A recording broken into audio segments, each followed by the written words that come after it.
Right guys, so today we've come down to put a proper lift in the Navara. Currently I've just got spaces in there which isn't really ideal. It's okay for sort of around the city, but off-road not really what I do. So we've got some new lift we're going to chuck in from FORCE4. Let's get stuck in.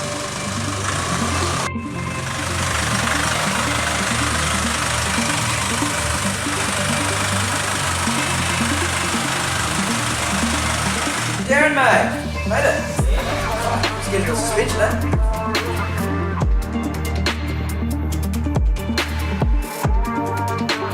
Hey guys, so here we have the full suspension kit for the D40 Navara.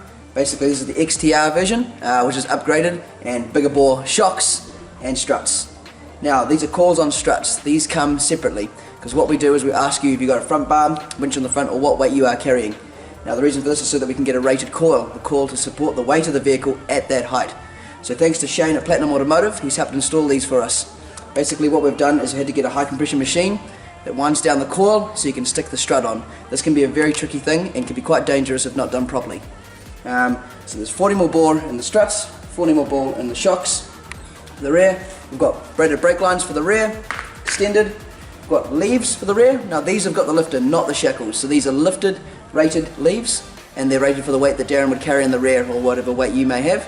Now these aren't rated too much because Darren doesn't carry much in the rear, he just does towing, but he has an airbag application for that. So this is nice and easy. He's got greasable shackles, greasable pins, and a bush kit. So all of this is going to go in nicely. We're going to get into the front first and take it from there.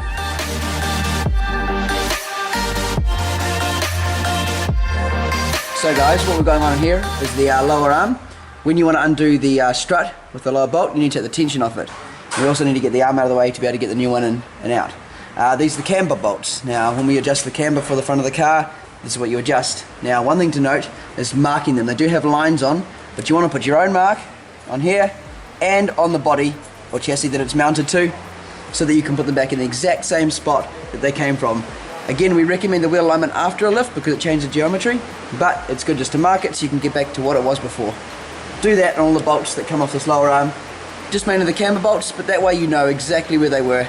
Keeps it easy, keeps it clean. So here you go guys, you can kind of see the difference. So first off the bat, that's the factory height. Now one thing being also this would compress a lot more than this coil. This is a lot heavier rated coil. You can slightly see that in the thickness of the coils as well. And here you can see the top hat sitting slightly higher. This guy won't go down as much as this guy would once it's in the vehicle. There's your strut spacer, as I'm sure a lot of you have seen before.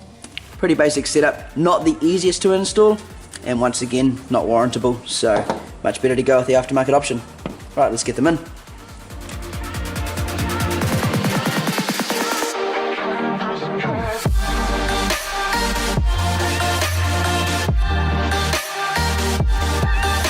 So guys, well, we're on to the back now. So the front went pretty straightforward. A few little teething issues, but that's what you're going to get with a bit of struts, but just take your time, and if you're not sure, ask a professional. So, onto the back. Now, basic setup in the back, leaf spring, shocks. Now what you may notice is Darren's got airbags. Darren, you put the airbags in the back for towing. So what have you found about them? They work really well, basically just with the factory leaves and my trailer on the back. Arse of the truck was way down and the front was way up. So I chuck the airbags in and it just levels it out perfectly. But these are pretty inflated at the moment. I think probably about 30 psi in there at the moment when I was using it on the trailer, so we'll have to deflate those first to make it easier to get everything apart. Nice and easy, we'll get them out, get the back apart. These shocks look a bit tight, a little bit small. It's almost going to be twice the size in the back there. Darren, you're getting a big ball, mate. Sweet, we'll get into the back and carry on. So guys, we've got these couple of lines here. We're going to need to drop the drift down to get the leaf out. So what we're going to do is just pop them out. This guy just slips out the side, nice and easy. And this one I'll just need to remove this clip so that the brake line can pop out. Then what we need to do is find out where the brake line coming and see if we've got another soft line so that we can crimp it, because these two lines get changed for the lift. Those are the two braided lines that came, one this side and one the other for the 50mm lift. Sweet, well, let's drop this down and get the leaves out. Well Darren mate, we've got the leaf out. I've come across a little bit of an issue. This top bolt just caused an issue. Hold on. Oh, it's a bit dry mate, a bit dry. Yeah. Give us a bit of lube would you? Let's get in there mate. Oh, right in there. Oh, I like the way you work it, mate. Oh, look at that! That's all I needed. Cheers, bro. Bolt right up. So with these bushes in the front, they've given you a crush tube to put in between. So you put the bushes in, grease them all up, then the crush tube, and then we can get the pin through. This is for the front of the leaf, as you can see. So guys, as you can see, this is the ABS line. What we've done, it was connected down here, I put it back in. Now it was connected up here too, but that's a bit of a stretch for it.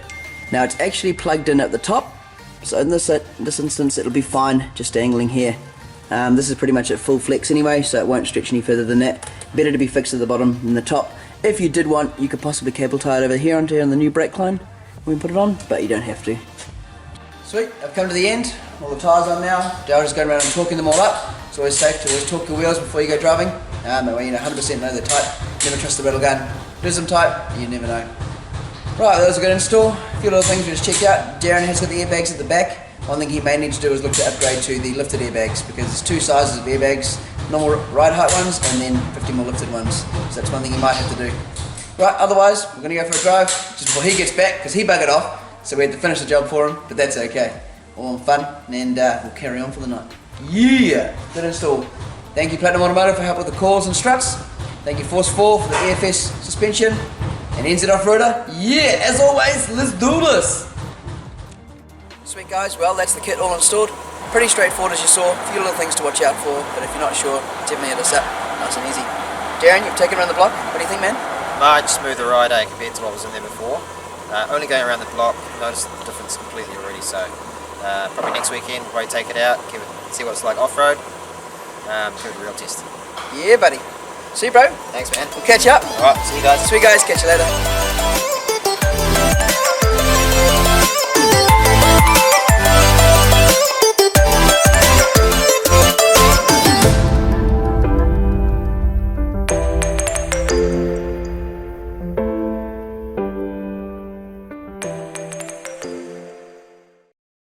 So we've come to the end here.